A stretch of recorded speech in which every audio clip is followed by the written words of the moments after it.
dengan vokal A, maka ya-nya kita baca menjadi ya. Ya.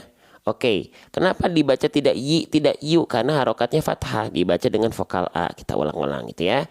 Oke, nah sekarang basicnya huruf hijaiyah apapun ketika fathah maka dia dibaca dengan vokal A dasarnya. Ya, oke. Tapi ada huruf yang ketika fathah dia berubah menjadi O. Contohnya huruf so, ho, to, zo, ro, do, ko, ho, lo. Nah misalnya gitu ya. Dia jadi O. Kenapa? Karena mereka huruf yang tebal. Tapi kalau ya kan nggak dibaca jadi yo. Makanya dia tetap dibaca dengan vokal A sesuai dasarnya. Maka dia termasuk ke dalam huruf yang tipis. Nah gitu ya, paham? Kalau dia vokalnya tetap A, maka dia adalah huruf yang tipis. Kalau dia vokalnya jadi O, maka dia adalah huruf yang tebal. Oke, bisa difahami sampai sana teman-teman? Nah, maka di sini kita hapus aja, berarti dia huruf yang tipis. Oke, pelan-pelan. Nah, sekarang kalau teman-teman menemukan ada huruf tipis yang dia berharokat fathah, maka cara penyempurnaan pelafalannya dengan cara apa? Dengan cara BMSS. BM itu artinya buka mulut. SS artinya sambil senyum. Oke, buka mulut ini untuk apa? Untuk menyempurnakan harokat fathahnya. Sambil senyum ini untuk apa? Untuk menyempurnakan kadar tipis dari huruf tersebut. Ya. Jadi, kalau teman-teman menemukan ada huruf yang termasuk ke dalam kategori huruf yang tipis dan dia vokalnya A atau harokat baris atas atau fathah, maka penyempurnaan pelafalannya buka mulut sambil senyum. Buka mulut untuk menyempurnakan harokat fathahnya, sambil senyum untuk menyempurnakan kadar tipis dari huruf tersebut. Maka ketika kita lafalkan, mohon izin teman-teman. Nah, kita lafalkan seperti ini. Ya, ya. Jadi bukan hanya sekedar teman-teman buka mulut saja. Ya, ya, tidak. Tapi ya, ya. Dilafalkan sambil senyum. Sambil senyum untuk menyempurnakan kadar tipisnya. Bedakan, coba teman-teman antara kita melafalkan hanya buka mulut saja. Ya, ya.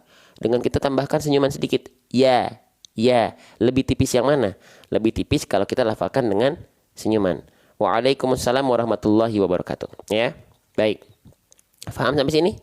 Baik. Ya, silakan kalau ada yang penting teman-teman foto. Perbedaan hamzah atau alif nanti kita bahas kalau ada contoh ayatnya ya. Kita bahas sesuai dengan contoh ayat yang kita baca.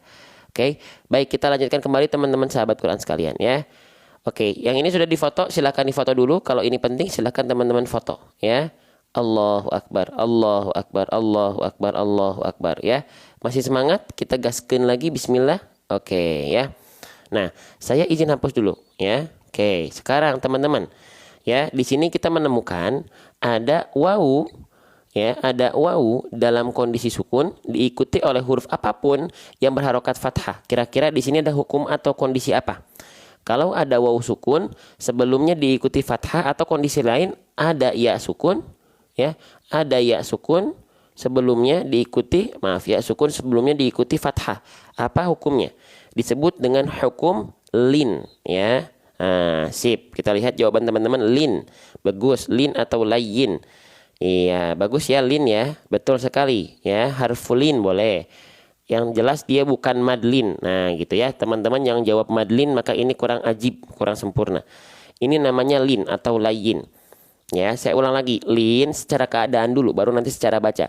Lin adalah keadaan di mana teman-teman menemukan ada wawu sukun sebelumnya diikuti huruf apapun yang berharokat fathah atau ya sukun yang sebelumnya diikuti oleh huruf apapun yang berharokat fathah. Ya, oke. Lin itu artinya apa? Lin itu artinya lembut. Masya Allah. Lin itu artinya adalah lembut. Ya, layin apa layin? Layin artinya adalah lunak. Makanya ada doa Allahumma layyin qulubana. Ya Allah, tolong lembutkan hati kami, lunakkan hati kami, gitu. Ya.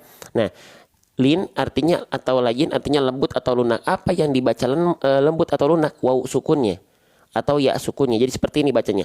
Yauma tuh. Wawunya itu lembut aja. Yauma, antara perpindahan dari ya ke wawu, yau lembut. Ya. Yauma. Yauma tuh lembut dia, yauma ya, jangan sampai yauma, tapi yauma lembut dia ya. Oke teman-teman, apakah di antara teman-teman kondisi ini ada yang bilang ini madlin? Boleh, ada nggak jujur yang masih menamakan kondisi seperti ini bukan lin tapi madlin? Ya, ada. Siapa yang masih menamakan ini dengan madlin? Boleh komen? Ada madlin apa iya? Nah, dia bukan madlin. Coba saya pengen nanya, apakah ini bacaan panjang? Bukankah madlin itu atau mad itu bacaan panjang, teman-teman sekalian? Gitu ya. Madlin itu bacaan panjang kan? Oke, ya. Ini bukan madlin karena kita nggak baca yauma. Apakah seperti itu? Karena mad itu minimal biasanya dia baca 2 harokat, betul? Bacaan lebih dari 1 harokat kan, maka minimal 2 harokat. Maka kalau kita baca sini minimal 2 harokat jadinya gini. Yauma. Yauma. Enggak. Kenapa dia bukan madlin? Madlin itu, teman-teman perhatikan, madlin itu adalah kondisi di mana teman-teman menemukan ada kondisi lin, yaitu wawu sukun sebelumnya fathah. Contoh, bertemu dengan huruf yang disukunkan akibat wakof. Contoh, mim di sini kan harokatnya fathah. Kalau kita berhenti di huruf mim, kan mimnya kan berubah kan jadi sukun ya, betul nggak? Mimnya fathahnya berubah jadi sukun ya. Betul. Nah, ketika ada lin bertemu huruf yang disukunkan akibat wakof asalnya fathah jadi sukun karena berhenti misalnya, maka lin bertemu sukun arid atau sukun palsu menjadi mad lin. Ya, baru dibaca panjang. Yaum. Tuh, gitu. Yaum atau yaum baru mad lin. Tapi kalau begini doang mah lin saja, bukan mad lagi. Faham? Bisa diikuti? Ya. Nah, jadi yauma. Oke, faham? Jelas. Nah, silakan di foto. Masih yang akan kita bahas bagian wawu sukunnya. Teman-teman, perhatikan baik-baik ya di sini. Nah, ketika teman-teman melafalkan yauma, pastikan wawu sukunnya dilafalkan sesuai dengan makhrajnya. Dilafalkan sesuai dengan kaidahnya. Ya, kalau tidak yang harusnya kita baca, kalau kita transliterasi latinnya seperti ini, yauma, ya ini yang betul, ya yauma. Kalau gak sempurna monyongnya, ya, maka dia dilafalkan jadi seperti ini, yauma. Jadi nggak jelas, tuh, ya, yauma. Contoh, ya, kita emang makhraj huruf wawu seperti apa? Makhraj huruf wawu itu harus memonyongkan huruf wawu, tuh. Wawu punya makhraj. Ingat, setiap huruf hijaiyah punya makhraj. Makhraj huruf wawu dari mana? Dari asyafatain. Asyafatain itu apa? Kedua bibir. Kedua bibir ini diapain? Kedua bibir dengan posisi maju seperti mengucapkan huruf u. Pakai bagaimana, Bang? Nih, manyun, muncung, monyong, ya. Jadi kalau teman-teman melafalkan wawu tidak monyong, maka teman-teman tidak melafalkan wawu sesuai dengan makhrajnya, seperti itu. Ya. Oke, ya. Jadi mana tadi ayatnya? Nah, di sini pastikan teman-teman maju bibirnya. Ya, biar nggak jadi yauma, tapi yauma. Nah, ya saya tulis ya. Jadi pastikan dia maju mulutnya, monyong mulutnya, muncung mulutnya. Ya.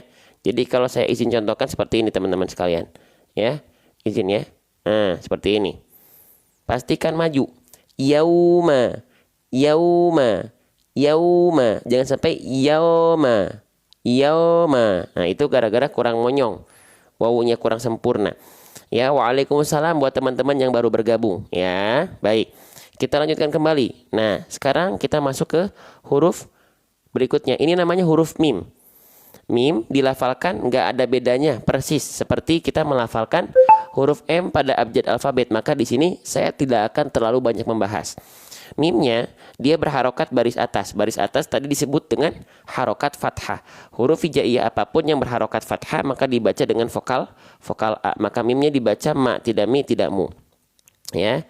Nah, basicnya huruf hijaiyah apapun yang berharokat fathah akan dibaca dengan vokal A. Tapi ada beberapa huruf ya, sekitar 7 sampai 8 huruf yang dibaca menjadi vokal O ketika fathah. Apa aja? So, do, to, zo, kho, ro, ko, ro. Nah, itu ketika fathah dia dibaca dengan vokal O, artinya mereka huruf yang tebal. Kalau vokalnya jadi O, tidak sesuai dengan dasar. Ya, tapi kalau dia tetap menjadi vokal A, contohnya mim nggak dibaca mo tapi ma, maka dia adalah huruf yang tipis. Ini saya izin ulang-ulang ya. Oke, maka kita ketahui ini adalah huruf yang tipis. Oke, baik. Nah, ketika kita menemukan huruf hijaiyah apapun yang dia termasuk ke dalam huruf yang tipis dan dibaca dengan vokal A atau fathah, tetap dengan vokal A, tidak I, tidak A, tidak O, maka cara penyempurnaannya saya izin ulang dengan cara BMSS. Biar ngaji kita per huruf itu diperhatikan, nggak cuman asal sekedar lewat terabas, enggak, ya. Nah, oke. Nah, mim di sini berarti kita baca BMSS. BM artinya buka mulut, SS artinya sambil senyum. Buka mulut untuk menyempurnakan vokal A dari fathah, wal maftuhu bil fathi fham, sambil senyum untuk menyempurnakan kadar tipis dari huruf tersebut. Ya, maka ketika kita lafalkan kalau nggak pakai senyum gimana? Ma, gitu bunyinya. Ma. Kalau pakai senyum, ma. Bisa difahami antara ma dengan ma dengan ma. Ya. Oke, jelas. Ya, saya contohkan sedikit aja biar ada bayangan. Ya, kalau buka mulutnya tanpa senyum begini. Ma. Kalau pakai senyum, ma. Ya. Oke, baik, kita lanjutkan kembali. Yauma. Jadi di sini manyun dulu, yau, baru di sini buka mulut sambil senyum. Yauma. Nah, begitu. Oke? Ajib, jelas? Kita lanjutkan kembali ya. Kita bahas step by step per huruf, per harokat, per hukum tajwid. Insya Allah. Ya, saya akan dampingi teman-teman step by step pelan-pelan. Oke, sip. Lanjutkan lagi ya. Nah, selanjutnya di sini ada huruf ya. Sudah kita bahas huruf ya. Cuman di sini kita lihat harokatnya. Ya-nya di atasnya ada simpul angka 9. Kalau ada huruf hijaiyah apapun, di atasnya terdapat simpul angka 9, disebut dengan harokat apa? Simpul angka 9 ini disebut dengan harokat dhammah. Nah, ya. Huruf hijaiyah apapun yang dia berharokat dhammah, maka dibaca dengan vokal U. Ya, dengan vokal U. Nah, bagaimana cara menyempurnakan harokat dhammah? Oke. Wa kullu madmumin falan yatima ila bi dhammi syafataini dhammah. Ya, jadi di sini ya itu harus maju dengan vokal U. Nah, cara menyempurnakannya adalah dengan cara MM. Maju mulutnya, monyong mulutnya, muncung mulutnya, ya, maju mulutnya. Nah, jadi jangan sampai teman-teman melafalkan huruf apapun yang berharokat dhammah tanpa terkecuali, itu harus MM, maju mulutnya. Jadi kalau kami izin contohkan, jangan cuman teman-teman ketika melafalkan huruf berharokat dhammah hanya sekedar you, tapi you. Yauma yu, maju. You, ya, bukan you. Nah, itu kurang sempurna ya. Setiap harokat dhammah akan sempurna jika dimonyongkan. Wa kullu madmumin falan yatimma ila bidhammi syafataini dhammah. Gitu, oke? Paham sampai sini? Jelas sampai sini? Ya Allah, semoga teman-teman yang sudah bergabung dalam live ini, Engkau mudahkan dalam pembelajarannya, dimudahkan, Engkau berikan kemuliaan terbaik di hadapan Engkau ya Allah. Amin ya rabbal alamin. Yang mengaminkan, saya doakan teman-teman dapatkan Allah segera kabul. Nah, gitu ya. Oke, kita lanjutkan kembali. Nah, teman-teman, kita bahas dulu satu-satu. Teman-teman, ini huruf apa? Nih, ini huruf apa ini? Masya Allah. Ini huruf apa nih? Ini namanya huruf nun. Ya, nun dilafalkan persis seperti kita melafalkan huruf N pada abjad alfabet. Selesai. Nunnya dalam kondisi sukun, maka nggak dibaca dengan huruf vokal, nggak dibaca naninu, tapi tetap dia menjadi huruf konsonan. Jadinya yun, an, dibacanya tetap an, gitu ya. Yun, oke? Ini kita bahas yang basicnya dulu. Paham ya? Kalau teman-teman menemukan ada nun, itu dilafalkan seperti huruf N. Kalau nunnya dia nggak berharokat fathah, dhammah, kasroh ataupun tanwin, an, in, un, maka dia dibaca tetap dengan sukun, yaitu konsonannya yun, gitu ya. Nah, maka berarti kita baca basicnya ini di sini dibaca gimana? Dibaca yun. Nah, dibaca yun, gitu ya. Oke, itu basicnya dulu. Nah, sekarang yun ini bertemu dengan huruf fa. Apakah tetap kita baca yunfa, yauma yunfa? Nah, sekarang nun sukunnya ketemu sama fa. Apakah tetap dibaca an? Tetap dibaca yunfa seperti ini, jelas bunyi annya? Tidak, tapi di sini ada hukum. Apa hukum atau ahkamu tajwidnya? Disebut dengan ikhfa hakiki. Ya, ikhfa hakiki. Ya, nanti kalau pengen detail ini ikhfa hakikinya yang ausat. Oh, tapi kita nggak bahas dulu yang ausatnya ya. Kita bahas dulu ikhfa hakikinya dulu. Oke. Nah, tadi kita sudah bahas. Di sini secara basic seharusnya kita baca yauma yunfa, yauma yunfa. Annya jelas, tapi ternyata ketemu sama huruf fa. Maka muncullah hukum baru di sini namanya ikhfa hakiki. Apa itu ikhfa hakiki? Oke.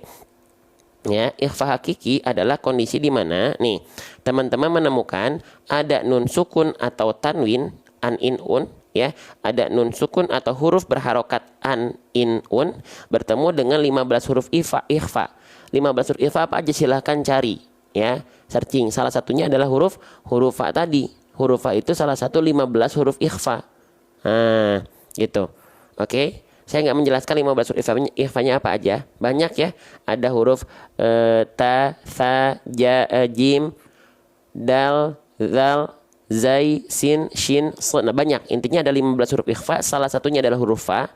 Ketika teman-teman menemukan nun sukun atau tanwin bertemu dengan salah satu 15 huruf ikhfa, dalam contoh tadi adalah huruf fa, maka cara melafalkannya dengan samar dan dengung atau sering kita singkat dengan sade. Sade artinya samar dengung. Samar bukan sekedar samar tapi dengung. Ya, apa yang disamarkan? Boleh teman-teman komen di kolom komentar. Apa yang harus kita samar dan dengungkan? Yang harus kita samar dan dengungkan adalah bunyi an. Nah, ya, bunyi an. Bang, kenapa bunyi an yang disamarkan dan didengungkan? Ada apa dengan bunyi an? Kita lihat di sini. Nun sukun bunyi, kalau kita lafalkan bunyinya gimana? Bunyinya an. Kalau tanwin an in un bunyi ujungnya apa? An, in, un, an. Maka ini perihal membunyikan an menjadi samar dan dengung atau menyamarkan dan mendengungkan bunyi nun sukun atau tanwin. Bisa difahami? Bisa difahami teman-teman? Ya, oke ya, ajib ya, masya Allah, tabarakallah. Jadi disamarkan dan didengungkan bunyi an pada nun sukun atau tanwin. Gak apa-apa, kita bahas pelan-pelan seperti ini. Oke, sip. Maka kita cek dulu nih ya. Berarti di sini nggak lagi kita baca yauma yunfa. Ternyata nggak dibaca gitu ya. Apa tapi bunyian di sini? Nih bunyian di sini. Izin. Bunyian di sini kita baca sade. Ya, samar dengung. Oke, sade. Nah, paham? Yauma yunfa. Nah, jadi di an-nya samar, nggak lagi dibaca begini, nggak lagi dibaca an-nya jelas. Yauma yunfa, nggak. Yauma yun. Nah, yauma yun. Sambil bersiap-siap ketika samar dengung, sambil bersiap-siap pada huruf berikutnya. Yauma yunfa. Oke, sip. Paham ya? Paham. Jelas. Lanjutkan. Nah, teman-teman, kan tadi kita udah tahu nih, oh ikhfa hakiki itu adalah ketika nun sukun atau tanwin bertemu dengan huruf ikhfa. Di sini ada huruf fa. Maka bunyiannya yang asalnya yauma yunfa, bunyiannya yang asalnya jelas kita samarkan dan dengung. Sade itu samar dengung ya. Oke, boleh kita lanjutin lagi, masih dari ikhfa nih. Nah, sekarang ketika teman-teman menemukan hukum tajwid apapun yang ada dengungnya, coba teman-teman saya pengen nanya nih, hukum tajwid yang ada zat dengung atau zat gunnah apa aja? Hukum tajwid yang ada zat dengungnya, harus ada dengungnya apa aja selain ikhfa? Ayo, selain ikhfa yang ada dengungnya apa lagi? Ada ikhfa syafawi, ada iqlab, ada idgham bi gunnah. Betul? Betul ya? Ada ikhfa hakiki, ikhfa syafawi, idgham bi gunnah, apalagi iqlab. Ya. Nah, itu adalah hukum tajwid yang ada dengungnya. Maka jangan lupa apapun hukum tajwid yang terdapat zat dengung, jangan lupa ditahan dengan 2 harokat kadar gunnah. Nah, kenapa gunnah? Karena ada unsur dengung. Dengung itu gunnah.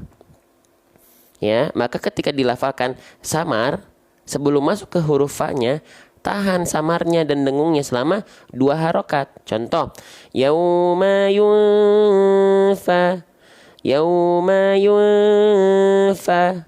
Bisa difahami? banyak orang melafalkan salah satu kesalahan umum para pembaca Al-Quran adalah tergesa-gesa dalam gunnah. Kayak mau kemana, buru-buru, tenang, ya. Nah, banyak orang melafalkannya bukan 2 harokat kadar gunnah. Ngerasa udah melafalkan 2 harokat tapi masih kecepatan. Kenapa? Karena yang dipakai 2 harokat untuk hukum tajwid mad.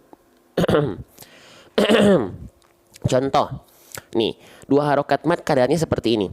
Yauma yunfa, yauma yunfa.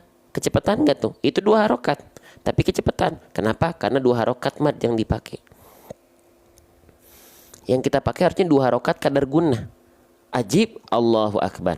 Yauma yunfa. Tuh, beda nggak? Antara yauma yunfa itu 2 harokat kadar mad yang kecepatan. Yauma yunfa harusnya yauma yunfa. Begitu, 2 harokat kadar gunnah. Bisa difahami? Jadi pesan saya bagi kita para pembelajar Al-Quran, bagi kita para pembaca Al-Quran, yuk biasakan jangan tergesa-gesa dalam gunnah, teman-teman, sahabat Quran yang saya cintai, ya. Oke, faham? Sip, kita lanjutkan kembali ya. Yauma yunfa. Nah, kita lanjutkan ya. Oke, bismillah. Yauma yunfa. Kita lanjutkan kembali teman-teman ya. Jadi jangan tergesa-gesa ya. Janji sama saya ya. Oke. Jangan buru-buru ya. Gitu. Oke. Sip, selanjutnya. Ini teman-teman namanya huruf apa nih? Ini adalah huruf fa. Nah, banyak orang yang tidak sempurna melafalkan huruf fa berubah menjadi huruf apa?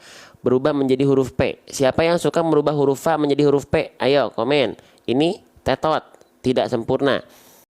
Ya, jangan sampai dibaca menjadi yumpa. Yumpa. Oke. Teman-teman, ada yang lupa. Sebelum masuk ke huruf fa, boleh saya balik lagi ke ikhfa dulu nggak? Kita balik lagi ke ikhfa dulu sebentar, teman-teman. Ya, di sini kita udah bahas ya ikhfanya ya. Sebelum kita masuk ke huruf fa, ada yang saya lupa bahas. Teman-teman, huruf fa itu huruf tipis atau huruf tebal? Saya pengen nanya deh, teman-teman, sahabat Quran, huruf fa itu huruf tipis atau huruf yang harus dibaca tebal? Ayo, ini juga penting untuk kita pahami. Fa itu huruf tipis. Oke, sekarang saya pengen tebak-tebakan. Teman-teman tolong komen di kolom komentar mana ikhfa yang tepat. Ya, mana kondisi ikhfa yang tepat. Saya udah kasih clue, fa itu huruf yang tipis. Oke, itu clue-nya ya, fa huruf yang tipis, mana ikhfa mana yang paling tepat. Oke, saya kasih 2 opsi. Yang pertama, perhatikan ikhfanya. Yang pertama, yauma yunfa. Yauma yunfa. Yang kedua, yauma yunfa. Yauma yunfa. Yang pertama, yauma yunfa. Yang kedua, yauma yunfa. Ingat, mana yang betul? Yang pertama atau yang kedua? Silakan komen di kolom komentar. Yang pertama. Saya sudah kasih clue, teman-teman. Yang betul yang pertama. Bang, kenapa yang pertama? Yang kedua salah. Yang pertama yang betul. Kenapa? Karena yang pertama, bibir kita kembali disenyumin. Huruf tipis terkenal dengan rahang tipis itu seperti huruf tipis. Seperti kita tersenyum. Yauma fa ketika samar dan dengung, karena berikutnya fa adalah huruf tipis, maka dilafalkan sambil senyum. Yauma fa. Tapi kalau dia nggak disenyumin, yauma fa, kadar tipisnya berkurang. Harusnya jadinya yu. Oke? Sip. Jadi yang betul adalah yang pertama. Ajib? Ajib nggak? Ajib. Ya, baik, kita lanjutkan kembali teman-teman. Ya. Sekarang kita lanjut lagi ke huruf fa. Paham ya? Ajib ya. Oke, sekarang kita lanjut ke huruf fa. Ya, teman-teman perhatikan. Ini namanya huruf fa. Jangan sampai kita tertukar menjadi huruf P pada abjad alfabet. Masya Allah. Ya. Jangan tertukar menjadi huruf P pada abjad alfabet. Karena ini tetot. Ya. Tetot. Nah, gitu ya. Oke, kenapa ya Bang? Huruf fa ini seringkali tertukar dengan huruf P. Karena huruf fa-nya nggak sesuai dengan kaidah. Ya, nggak sesuai dengan kaidah makhraj nih. Tuh, ya, perhatikan. Kenapa huruf fa seringkali tertukar dengan huruf P? Karena huruf fa-nya tertukar tidak sesuai dengan kaidahnya. Tuh, ada kaidahnya teman-teman. Ya, kaidahnya fa itu dilafalkan makhrajnya. Makhraj itu apa? Kita ulang lagi. Makhraj itu apa? Makhraj. Sedikit-sedikit makhraj, sedikit-sedikit makhraj. Iya, karena makhraj itu kesatuan esensi tajwid paling. Terima kasih Bunda Jun tuh ya. Semoga berkah rizkinya tuh ya. Lancar ya, support terus live kami. Terima kasih Bunda Jun ya. Oke, jadi setiap huruf hijaiyah itu punya makhraj, tempat keluar huruf. Ya. Jadi jangan bosan kalau kita bahas ini. Ya, nah fa di mana tempat keluar hurufnya? Dari batonus syafah, wa min batonus syafah fal fa ma'atrafit thanayal musyrifah. Ujung gigi seri atas kita menyentuh dengan badan atau perut bibir bawah. Ya, menyentuh dengan perut bibir bawah. Bang, saya nggak kebayang dengan narasi dan diksi ini. Oke, sip. Nih, ya, huruf fa itu dilafalkan macam nih. Kelihatan teman-teman gambarnya? Nih, kelihatan persentuhannya nih. Ujung gigi sari atas kita, ini kan ujung gigi sari atas kita nempel ke bibir bawah, tapi bukan bibir bawah bagian yang luar. Kalau bibir bawah bagian yang luar, ini bagian yang kering. Yang kita sentuhkan itu bibir bawah bagian dalam yang basahnya. Inilah yang disebut dengan perut bibir bawah. Ya, ini yang disebut dengan perut bibir bawah. Oke, maka ketika kita lafalkan teman-teman sekalian, ya, kalau saya izin contohkan singkat saja, ya biar ada bayangan ke teman-teman, itu seperti ini. Fa. Kalau tepat melafalkannya seperti makhraj tadi, fa, maka dia akan mengalirkan salah satu sifat. Apa sifatnya? Nih, sifatnya adalah nafas. Nafasnya keluar, mengalir. Faham? Kalau nempelnya tepat di makhrajnya, ya, oke. Kalau nempelnya tepat di bagian makhraj huruf fa. Faham? Tuh, jelas. Ya, nah sekarang kenapa banyak orang melafalkan huruf fa itu berubah menjadi huruf p?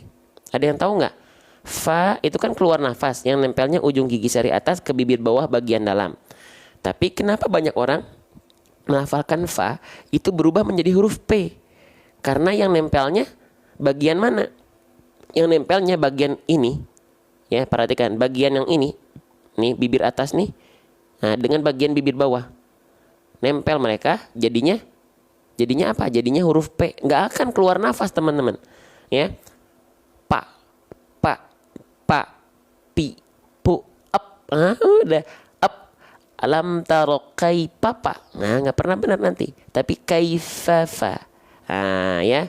Pentingnya kita belajar makhraj itu biar kita yang perasaan kita susah jadinya mudah karena tahu konsepnya.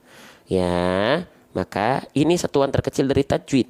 Ya, gitu. Maka ketika teman-teman mengikuti ada guru-guru kita yang membahas per huruf, ikuti. Ya, semuanya diikuti, tapi apalagi yang ngebahas memperhatikan teman-teman dari pelafalan per huruf. Gitu, ya. Oke. Yauma yunfa. Ya. Yauma yunfa fa gitu. Oke. Sip, lanjutkan lagi ya. Kita lihat lagi harokatnya. Fa, dia berharokat baris atas, ya dibaca dengan vokal A. Sudah kita bahas tadi fa adalah huruf yang tipis, maka dia dibaca kalau huruf tipis berharokat fathah vokal A. Gimana penyempurnaan pelafalannya? Dengan cara BM SS. Apa itu BM? Apa itu SS? BM artinya buka mulut untuk menyempurnakan vokal A dari harokat fathahnya. Sambil senyum untuk menyempurnakan kadar tipis dari huruf tersebut. Ya, maka ketika kita lafalkan, ya itu bukan fa tapi fa. Sambil senyum. Ya, teman-teman coba mana yang betul fa-nya? Yang pertama fa.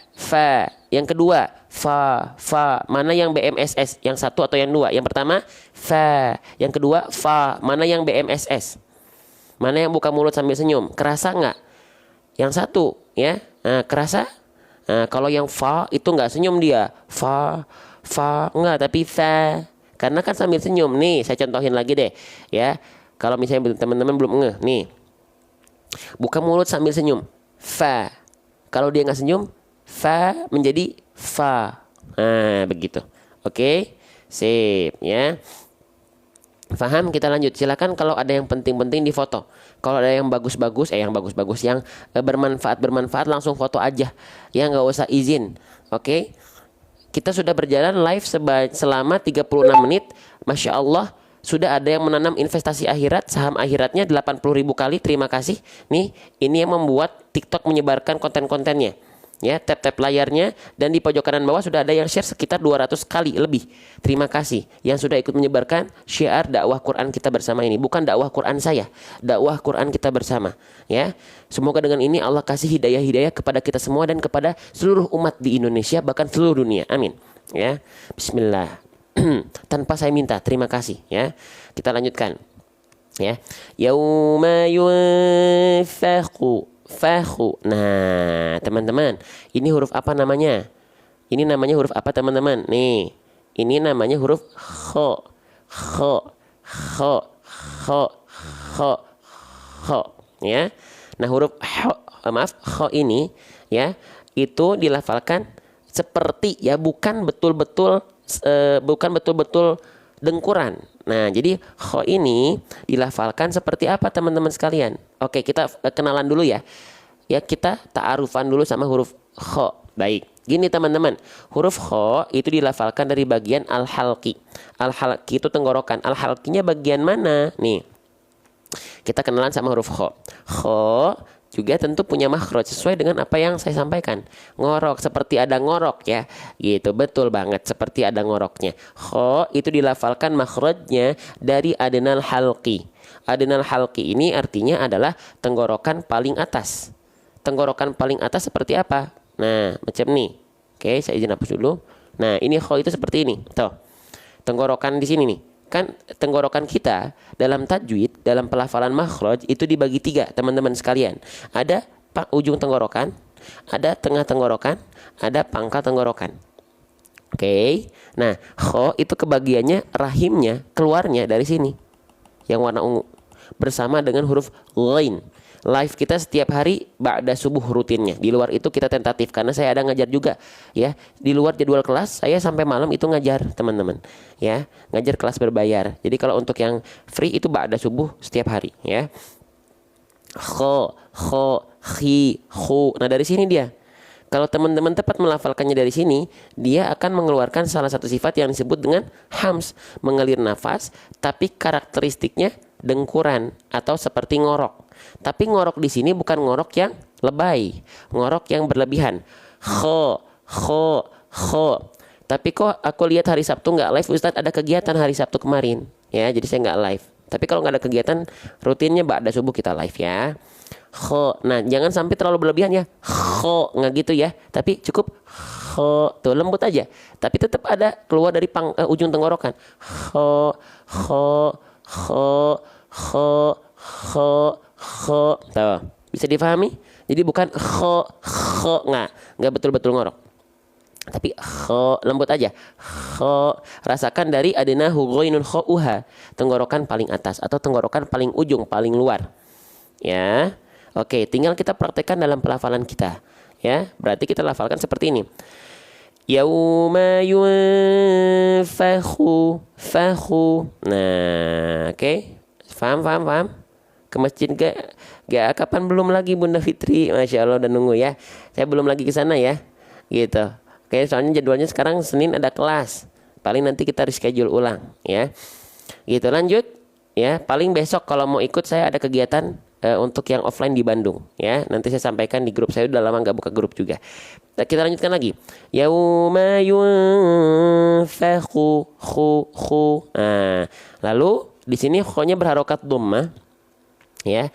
Kalau ada simpul angka 9 di atas huruf, nah ini disebut dengan harokat dhammah. Harokat dhammah. Nah, huruf hijaiyah apapun yang dia berharokat dhammah maka dibaca dengan vokal u. Maka kho-nya di sini kita baca khu. Bagaimana cara menyempurnakan harokat dhammah? Yang pengen ikut grup boleh nanti di akhir. Kita punya grup kelima. Grup 1, 2, 3, 4 kita udah full 900 sampai 1000 orang. Grup 4 baru kita buka sehari kemarin udah 100 orang. Ya, nanti ya. Yang mau masuk grup ya, grup Wawa nanti saya sampaikan di akhir. Ya, yang pengen dapetin siaran ulang live kita biar bisa dicek lagi bahasannya nanti masuk grup ya. Tapi nanti fokus dulu belajar. Oke. Nah, huruf hijaiyah apapun yang dia simpul angka 9 di atas huruf namanya harokat dhammah. Dia harus dibaca dengan vokal u. Bagaimana cara kita menyempurnakan grupnya nggak bayar, masuk grup nggak bayar. Cara menyempurnakan harokat dhammah ya, itu dibaca dengan cara MM. Wa kullu madmumin falan yatima ila bidhammi syafataini dhamma. Bukunya belum ada. Bukunya nanti kita share kalau udah siap di grup. Hanya semua tentang kami, tentang saya, update tentang aplikasi Quran tulis seperti ini, buku tajwid semua hanya akan saya sampaikan di grup. Nah, yang mau masuk grup nanti di akhir, tunggu ya. Caranya gimana di akhir? Di akhir setelah ini semua selesai. Ya. Oke. Nah, jadi setiap huruf berharokat dhammah pastikan dia maju bibirnya. Wa kullu madmumin falan yatima illa bi dhammi syafataini dhamma. Yauma yunfakhu maju bibirnya. Yauma yunfakhu maju bibirnya. Ya. Oke. Nah, lanjut. Kha ketika berharokat dhammah harus dibaca tebal, ya. Jadi huruf kha itu termasuk ke dalam huruf yang tebal. Ya, jadi ketika dia berharokat dhammah, pastikan dia tebal. Caranya tebal gimana? Ya, yang mau masuk grup boleh ya. Nih ya, oke saya sekali lagi ya buat teman-teman yang mau masuk grup di akhir. Ya, oke. Huruf berharokat dhammah ketika kha berharokat dhammah dibaca dengan tebal. Ya, artinya pangkal lidahnya diangkat. Nama sifatnya isti'la. Jadi kita baca bukan hanya khu, tapi khu, pangkal lidahnya diangkat. Yauma yunfakhu. Nah, seperti itu. Ya. Bedakan kalau nggak pakai pangkal lidah jadinya nggak, kurang tebal dia. Yunfakhu dengan yunfakhu khu. Nah, begitu. Oke, jelas ya? Insyaallah ya. Lanjut. Kita lanjutkan lagi. Masya Allah. Ini pada semangat pengen masuk grup nanti di akhir ya. Oke. Kita lanjutkan. Oke, kita lanjutkan ya, gitu. Sebenarnya untuk ifa yunfakhu posisi lidah nempel apa nih? Lidah nempel ke gigi nggak nempel, karena kan belum jadi makhraj. Yauma yunfakhu fi. Nah, fi sudah kita bahas ya, jadi kita izin langsung bahas ke harokat kasrohnya. Fa-nya sudah kita bahas di sini, teman-teman sekalian. Maka di sini saya izin bahas fa ketika fa-nya berharokat kas. Nah, kalau ada baris bawah, nama istilahnya kalau simpul angka 9 di atas huruf kan disebutnya harokat dhammah. Kalau harokatnya di baris bawah disebut dengan harokat apa, teman-teman? Disebut dengan harokat kasroh. Betul? Disebut dengan harokat kasroh. Ya, baik, huruf hijaiyah apapun yang dia berharokat kasroh dibaca dengan vokal i. Maka fa di sini nggak kita baca fa, tentu tidak. Nggak kita baca fu, ya. Kita baca fa dan fu, tapi fi. Kenapa? Karena dia berharokat kasroh. Oke, kalau tadi berharokat dhammah caranya monyong mulutnya. Kalau berharokat fathah huruf tipis BMSS, buka mulut sambil senyum.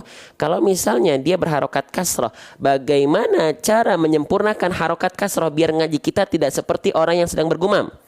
Gimana? Buat teman-teman yang sering ikut dengan cara RRB. Apa tuh RRB, Bang? Oke. RRB itu artinya adalah rendahkan rahang bawah. Nah, jadi teman-teman sekalian yang saya cintai karena Allah, cara untuk menyempurnakan harokat baris bawah atau sering kita sebut dengan harokat kasroh yang dibaca dengan vokal i, itu dengan cara merendahkan rahang bawah kita. Tumpuan huruf berharokat kasroh bunyi vokal i bukan dihasilkan karena kita senyum-senyum. Ya, bukan senyum-senyum cengar-cengir. Cengar-cengir atau senyum-senyum itu hubungannya dengan tebal atau tipisnya huruf. Huruf tipis dilafalkan agak senyum, huruf tebal tanpa senyum. Tapi kalau huruf kasroh bukan tumpuannya di senyum, tapi direndahkan rahang bawah. Contoh fi, bukan fi, bukan ke samping saja tapi direndahkan, diturunin rahang bawah atau bibir bawah kita. Fi, bukan fi enggak. Fi kurang. Fi direndahkan rahang bawah. Apapun hurufnya, baik huruf tebal atau huruf tipis. Contoh huruf tebal, si, ti, direndahkan rahang bawah tanpa terkecuali, ya. Oke. Nah, gitu ya teman-teman ya. Allahu Akbar. Jangan lupa kalau ada manfaat apa? Sebut, agungkan nama Allah di kolom komentar. Allah Allah, Allahu Akbar, Masya Allah, Alhamdulillah, Allahu Akbar. Ya, karena perasaan nikmat dalam belajar itu, rasa itu dari Allah, itu mahal. Kalau ada manfaat baru, itu dari Allah juga. Ya, semuanya dari Allah yang baik-baik. Yang jelek-jelek itu saya. Yang gak bagus-bagus itu saya, Givari Putra.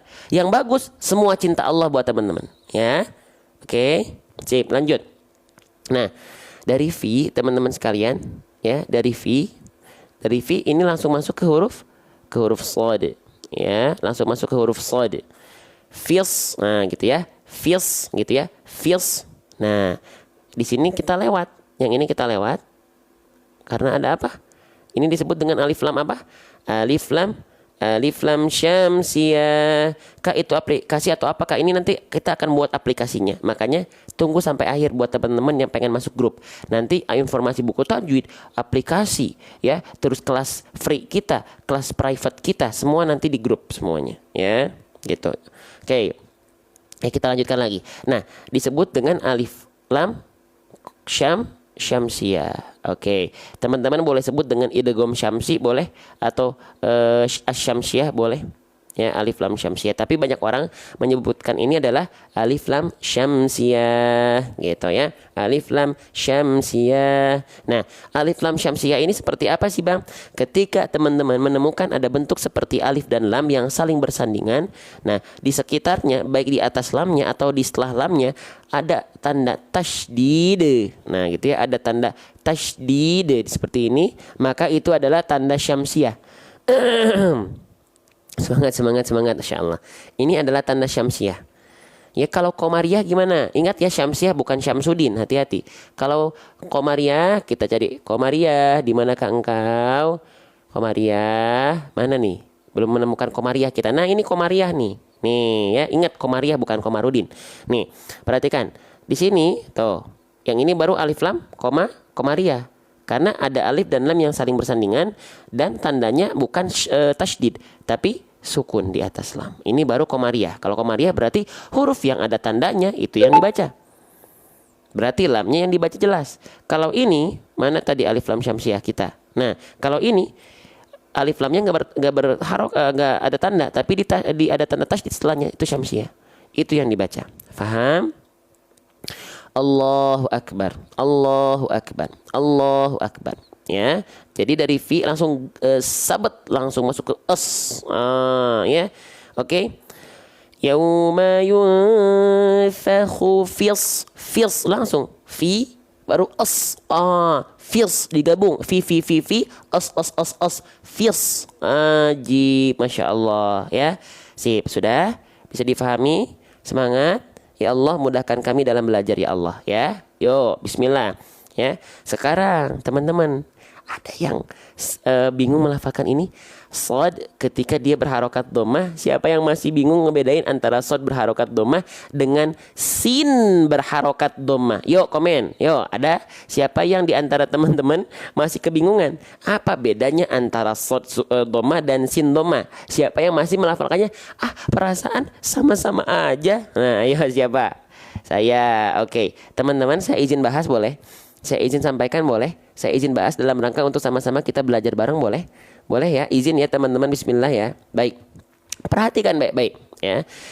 Hati-hati kalau teman-teman melafalkan shad berharokat dhammah tertukar dia dengan sin berharokat dhammah, maka ini kalau sudah menukar huruf, kesalahannya berarti sudah merubah struktur kata.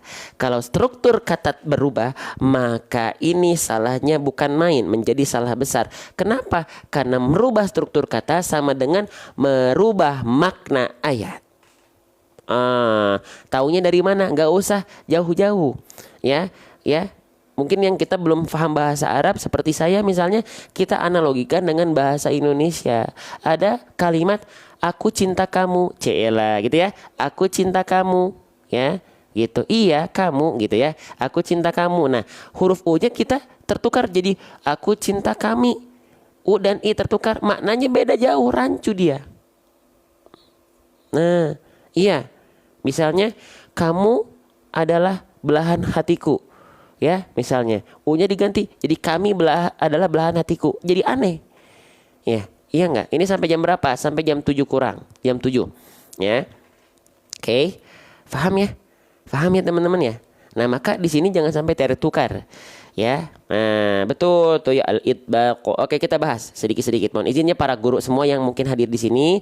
Di sini saya izin sampaikan, kalau ada yang keliru silahkan ditambahkan ya, dengan cara yang baik, yang ahsan. Lanjut. Nah, oke, sekarang kenapa mereka shod dan sin sering kali tertukar, teman-teman sekalian? Ya, karena mereka makrotnya sama. Mereka ibunya sama, ya. Rahimnya sama, teman-teman.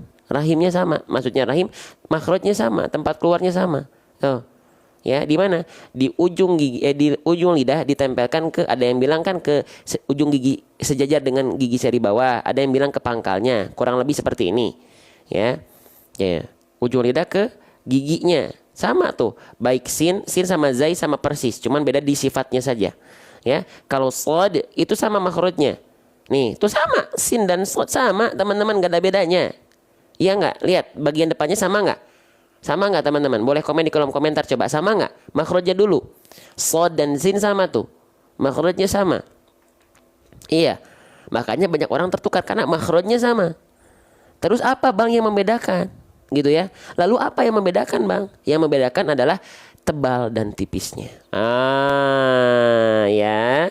Oke, buat teman-teman yang udah sering ikut, insya Allah mungkin sudah pernah melihat ini. Maaf ya kalau misalnya saya ulang-ulang dan bosan, mohon maaf ya. Gitu, karena memang konsep kita mengulang-ulang murojaah. Kalau lah hafalan pun di murojaah, ini pun kita murojaah. Ini pun kita murojaah. Oke, perhatikan baik-baik. Shod dan sin ya. Shod itu huruf yang tebal. Sin adalah huruf yang tipis ya. Karena sin adalah huruf yang tipis, maka sifatnya istifal dan infitah. Shod itu karena dia tebal, maka sifatnya adalah isti'la dan itbaq. Nah, bedanya apa bang? Oke, pertama ya teman-teman sekalian, shod ya, shod itu huruf yang tipis, dia sifatnya istifal infitah tuh gimana? Ini kita lihat, fokus ke huruf shod dulu, sin dulu. Ya, bagaimana masuk anggota grup nanti ya setelah kita beres belajar. Nah, sin huruf tipis sifatnya istifal infitah tuh gimana? Istifal itu pangkal lidahnya nggak naik teman-teman. Nih, istifal itu begini. Bentar ya, nih. Jadi pangkal lidahnya dia nggak naik. Kalau shod dia huruf yang tebal, pangkal lidahnya naik. Kelihatan nggak bedanya? Kelihatan nggak bedanya? Kalau sin huruf yang tipis istifal, pangkal lidahnya nggak naik. Kalau shod dia huruf tebal, pangkal lidahnya naik, kelihatan.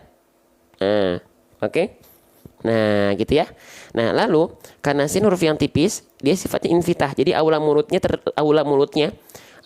mulutnya lebih terbuka. Ya, kalau shod huruf tebal dia itbaq. Aula mulutnya lebih tertutup, kelihatan nggak? Ya. Oke, pahami dulu itu. Dua sifat itu dulu. Paham? Jelas, bisa dibayangkan? Ya, jadi kalau sin, saya ulang-ulang nih, nggak apa-apa ya teman-teman, mohon maaf ya. Sin itu huruf tipis, istifal, pangkal lidah naik. Ya, shod huruf tebal, pangkal lidah nggak naik kalau sin. Kalau shod pangkal lidah naik, isti'la. Sin huruf yang tipis, dia infitah, aula rongga mulut lebih terbuka. Kalau shod itbaq, aula rongga mulut lebih tertutup.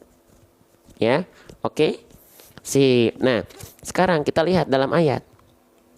Ya, ini huruf shod, maka lafalkan pangkal lidah naik, aula mulut tertutup, dan lafalkan seperti ini. Ya, lafalkan, jangan senyum dulu, langsung yauma yunfakhu fissu. Jadi bukan fissu. Kalau sin dia senyum dulu. Yauma yunfakhu fissu. Kalau shod su. Su dengan su. Ya. Yauma yunfakhu fissu. Fi-nya tipis, sodnya tebal. Fissu.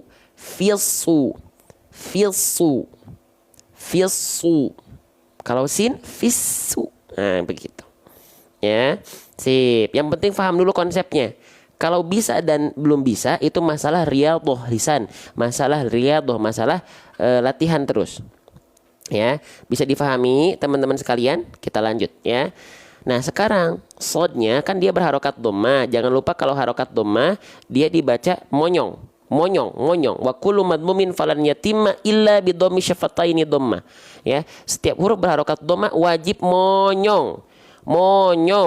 Monyong muncung manyun. Ya. Jangan cuman gini teman-teman. Jangan cuman begini. Yauma yunfakhu fis-su. Jangan irit begini.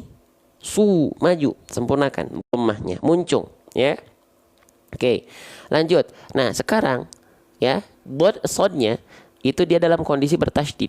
Nah, teman-teman, huruf bertasydid itu basicnya gimana? Huruf yang bertasydid itu basicnya cara baca huruf yang bertasydid caranya diapain? Cara baca huruf yang bertasydid dasarnya itu cara dibacanya diapain? Ditekan.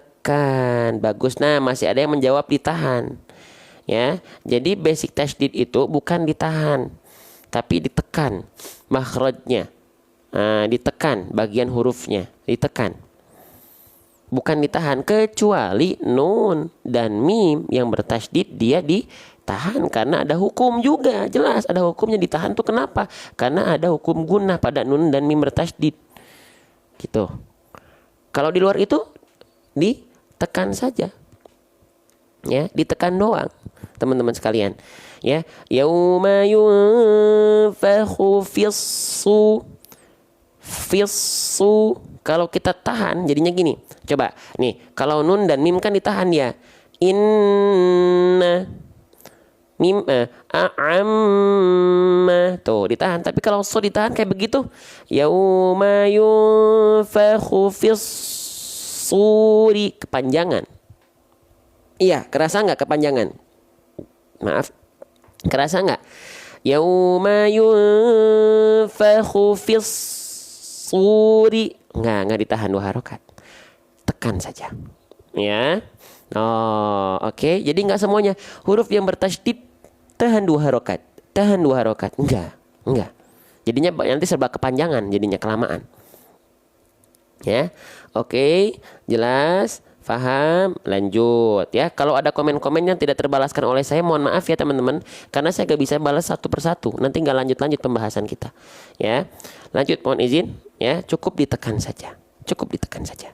Oke, sip. Sekarang sodnya sudah tahu, tasydidnya udah tahu, harokatnya udah tahu, panjangnya sekarang berapa lama su-nya. Kita lihat dhammahnya bertegur sapa dengan wawu sukun. Kalau ada dhammah berjumpa dengan wawu sukun, maka dia dibaca dengan kadar panjang berapa harokat?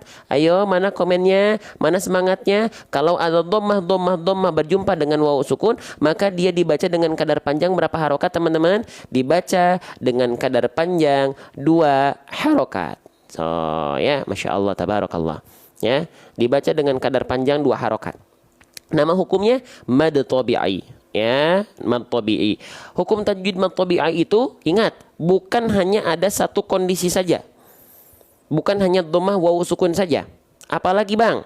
Ada fathah, ada kasroh.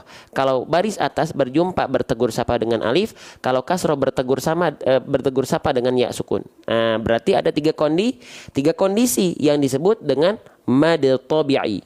Ya, yang disebut dengan mad tabi'i. Ya, contoh dalam ayatnya adalah dhammah berjumpa dengan wawu sukun. Masya Allah. Itu teman-teman. Ya. Nah, teman-teman, ya, faktanya dalam Al-Qur'an salah satu hukum tajwid paling banyak adalah hukum tajwid mad tabi'i. Maka apa? Maka pastikan mad tabi'i teman-teman 2 harokatnya ajib, tepat di 2 harokat. Ya, konsisten. Jangan kadang-kadang kepanjangan, kadang-kadang malah kecepatan. Nah, kalau teman-teman masih belum konsisten, saya yakin bacaan teman-teman bukan jelek, bukan salah, bukan, tapi tidak teratur. Nggak ada bacaan ngaji yang jelek, semua bagus. Cuman ada yang sudah tepat, ada yang belum sempurna, ada yang masih bahkan salah, dalam arti masih ada yang sangat perlu diperhatikan. Semuanya bagus ngaji itu. Udah mau ngaji aja Masya Allah. Tinggal setelah ngaji, yuk kita jemput hidayah yang lain. Apa? Yuk sempurnakan. Gitulah. Ya, oke. Nah, mad tabi'i boleh teman-teman sebut dengan mad asli boleh. Boleh. Silakan. Ya, boleh. Ya, boleh silakan. Aduh.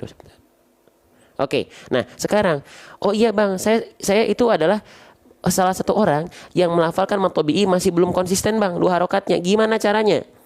Gimana agar kita bisa mengkonsistenkan 2 harokat kita? Caranya ayunkan, ya, ayunkan teman-teman, diayunkan. Nah, seperti ini. Ya, ayun dengan nada dulu, nggak apa-apa. Contoh, ayunri, ayunri, ayun, ayun, ayun, ayun, ayunri, suri, suri, ya, fis suri. Itu diayun dengan nada. Ayun, ayun, ayunri, ayun, suri. Nanti kalau udah ngeh nih 2 harokat itu segimana, baru tanpa diayunkan pun tak apa-apa, maafi muskilah, nggak masalah. Contoh, yauma yunfakhu fis suri, itu nggak diayunkan dengan nada, tapi 2 harokatnya tetap ajib, tetap pas.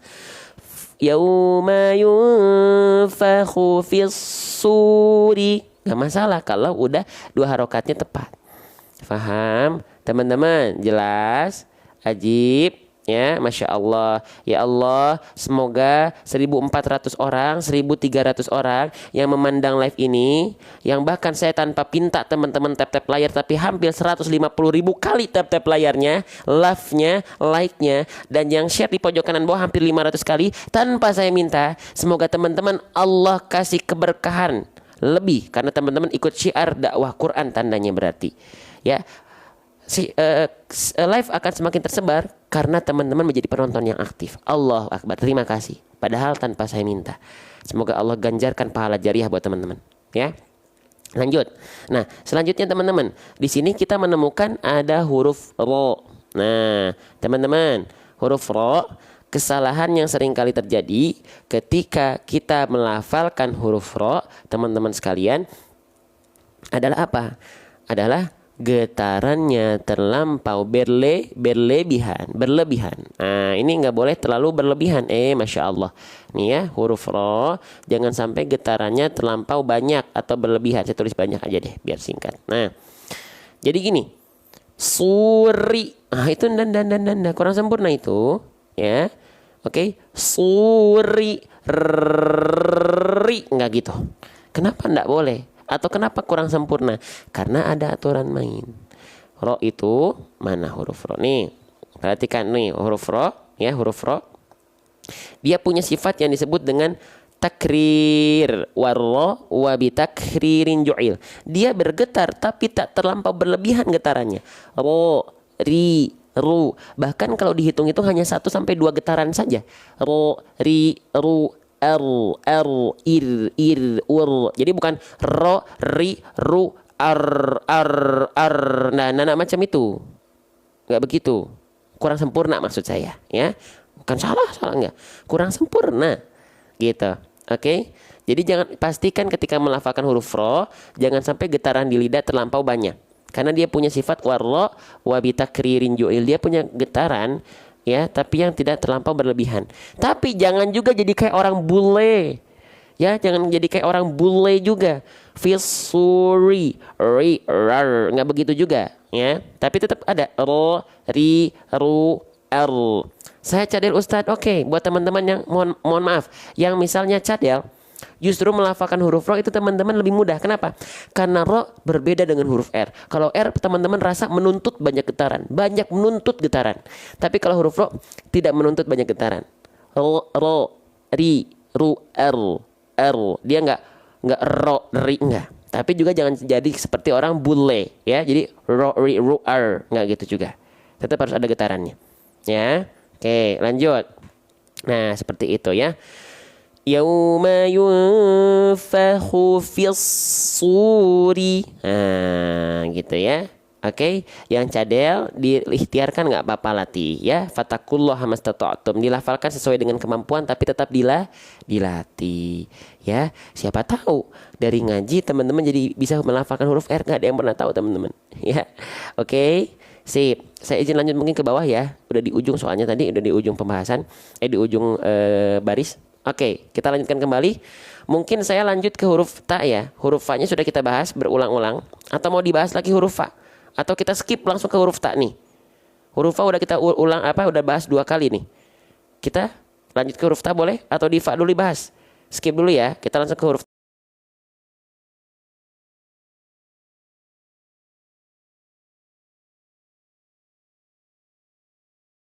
ta dulu ya. Oke. Ke teman-teman karena Allah, karena Quran. Perhatikan. Nih, huruf ta ya.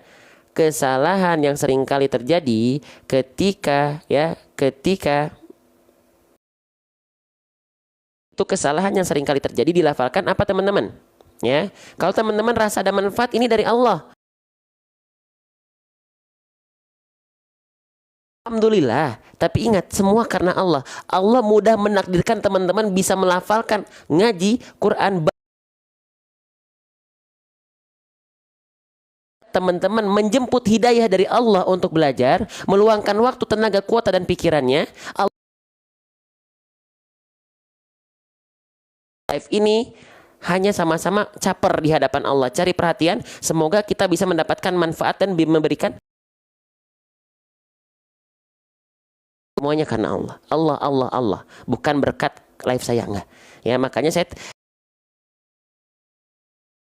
salah ya, nggak manggil saya Ustadz pun nggak masalah, panggil saya Mas, Kang, Akang, Abang, Adek juga silahkan ya. Itu lidahnya menjulur keluar mulut atau nongol ya, atau melet atau ngelel ya, atau nongol ya. Hah, ini kurang sempurna. Hah, maksudnya gimana bang? Nih begini. Kalau teman-teman melafalkan huruf ta ya, fata tuna, fata tu ujung, maka itu huruf ta yang kurang ajib, kurang sempurna, atau bahkan bisa kita sebut salah. Kenapa? Karena tidak sesuai dengan makhrajnya.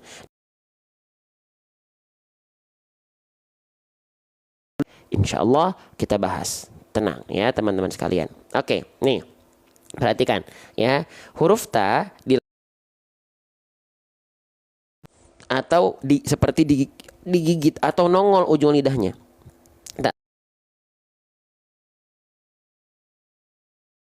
Tapi huruf ta dilafalkan seperti apa?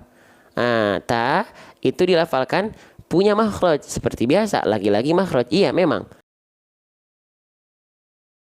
Lagi-lagi makhraj L, L, M. Nah, bagus tuh. Ya. Torfulisan. Ta itu keluar dari torfulisan. Ujung lidahnya diapain bang? Wato uwadalu watamin huwa min uliyasanaya. Apa itu bang? Ujung lidah disentuhkan dengan pangkal gigi seri atas. Bang, ya kelihatan yang warna ungu nih.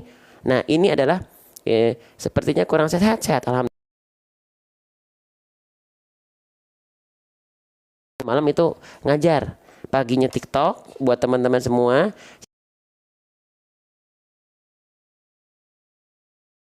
Gitu. Kalau sekarang cuma sampai sore kalau sekarang. Baik, Masya Allah kita lanjutkan ya. Nah huruf ta teman-teman sekalian dari atas kita ya. Nih di sini nih ya tuh. Jadi kita punya gigi sari atas nih kita teman-teman. Nah nah ujung lidah kita ditempelin ke sana. Begitu. Itu nggak boleh ujung lidahnya ke sini, keluar ke sini nih, melet ke sini nih, keluar mulut gitu ya. Oke, amin. Sehat-sehat juga buat teman-teman ya. Doakan bukan ngajar, enak aja. Siapa yang ngajar nggak? Saya belajar bareng, belajar bareng. Sip. Nah lanjutin kembali. Jadi ketika kita lafalkan sungguh, sungguh huruf ta itu ta, ti, tu, at. Kalau kita contohkan dari kelihatan kalau pakai tangan seperti ini. Sret. Ingat, ini bukan ular kobra ya. Ibaratkan area mulut kita, dalam mulut, ini luar kita, ini ya. Dan ingat ini bukan ular kobra. Oke? Paham? Sip. Kita lanjutkan ya. Biar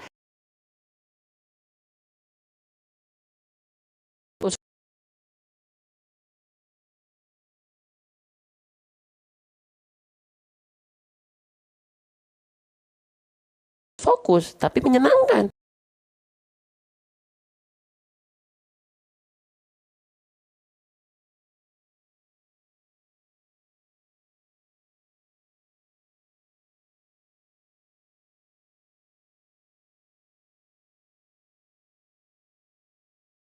Saya bahas sedikit lagi boleh? Terkait dengan dua pembahasan lagi boleh nggak?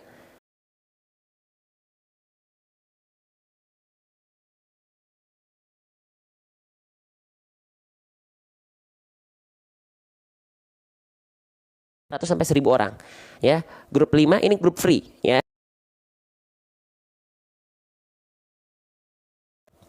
Baik.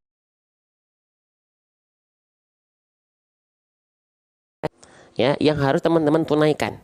Yang banyak orang maaf. Nama sifatnya adalah ham. Hams itu apa? Bernafas, teman-teman. Hams itu artinya dulu ya. Lagi belajar huruf nih. Ketemu ada nafas gitu.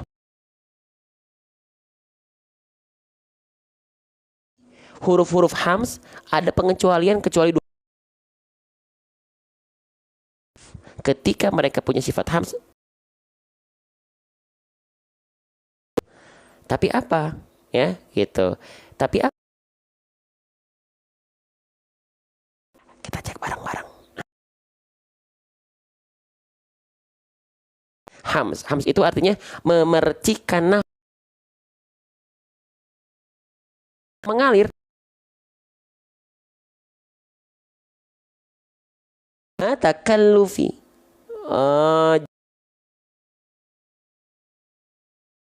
Yang mau masuk grup di akhir. Kita langsung contohkan dalam ayat. Contohnya seperti ini. Ya betul, memang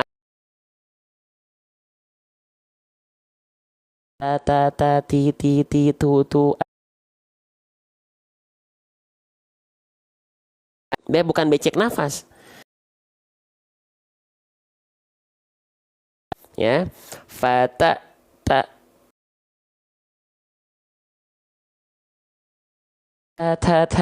tapi fata pin sama vokal A-nya. Kan di sini ada harokat fat. Kehalangin sama a. Rasakan fata.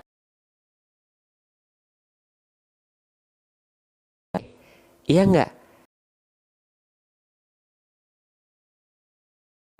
Kedengeran? Enggak teman-teman?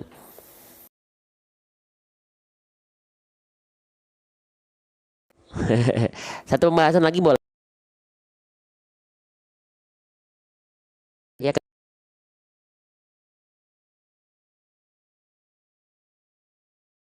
kegiatannya ya.